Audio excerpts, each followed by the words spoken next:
is Hale. A week ago, I was walking through the streets of downtown. I bought an ice cream because it was a sunny day, and I began to walk through the parks. There, I met two children, no older than 10 years, digging through the trash in search of food scraps. I was filled with pain and anger, knowing that there were no parents to protect them, and that there are children who waste food when others die for it. Filled me with anguish, and this led me to ask myself, what can we do so that this doesn't continue to happen to anyone? What can I do so that I don't have to go back to any person looking for food in the garbage? I'm going to broadcast a video where you can see how communities in Mexico and other countries struggle to have food, looking in rivers, sewage, garbage bags, and all this to have something to eat. I'm a person who seeks to do my bit by making others aware that they should be grateful for what God gives them today. How lucky they are to come home and have food to choose from. And I would also like to help people in need to be able to have at least one complete meal once a day. Once a day. I choose to talk about sheer hunger because it is a worldwide problem that unfortunately is beginning to take little importance.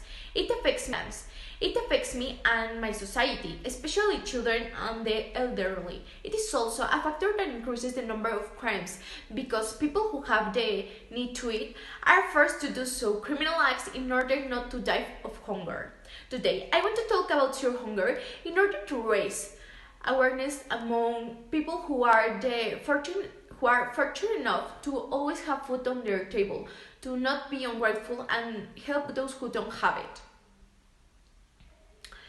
Sheer hunger is a problem that involves people of all ages, but today I would like to focus more on making the reflection for the young, since being part of this stage, I have realized that many times we are not grateful with what we have.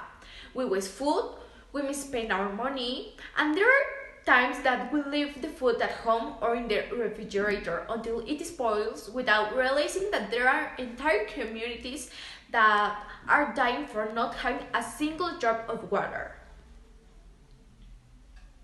If we all both cook and ate more intelligently, we could avoid wasting food, combining that with actions along the supply chains, but as increasing efficiency or improving storage could mean that we will have more than enough food to feed a growing population.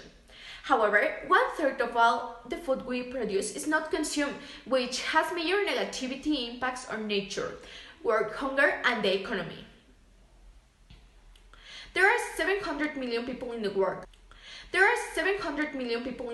Who go hungry every day, yet we throw away perfectly edible food, 1/3 of everything we produce to be precise. But this not only means that people are going hungry, it also means that we are unnecessarily wasting our limited natural resources.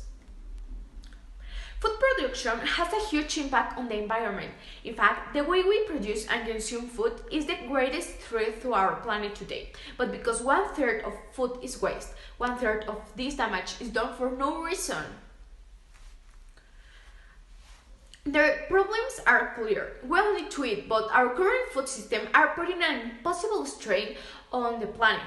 We must make radical changes by improving production efficiency and restoring and reusing farmland. We can keep forests standing and reduce the impact on rivers and oceans, helping to restore wildlife pollutions and protect the livelihoods of many millions of people by changing our consumption patterns and providing access to nutrition food for all.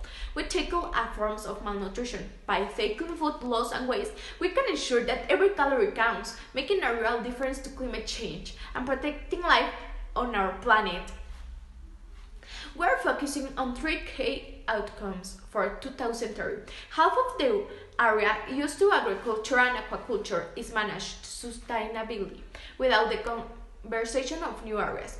Global food waste is half and post-harvest loses sustainability without the conservation of new areas. Global food waste is half and post-harvest losses are reduce. Human and planetary health are aligned to halve the global footprint of diets. Another lesser known goal listed under zero hunger is to double the agriculture productivity and incomes of small-scale food producers. So a great way to support this goal is to shop local. Instead of going to supermarket, try the local farmers market or small locally owned shops.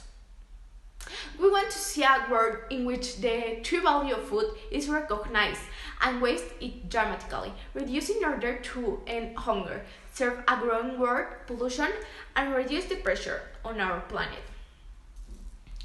Ending world hunger doesn't happen in one day, but there's a lot you can do for the hungry in your area. Ideas include volunteering in a soup kitchen or donating leftover food, and many others will have a similar impact. Thank you.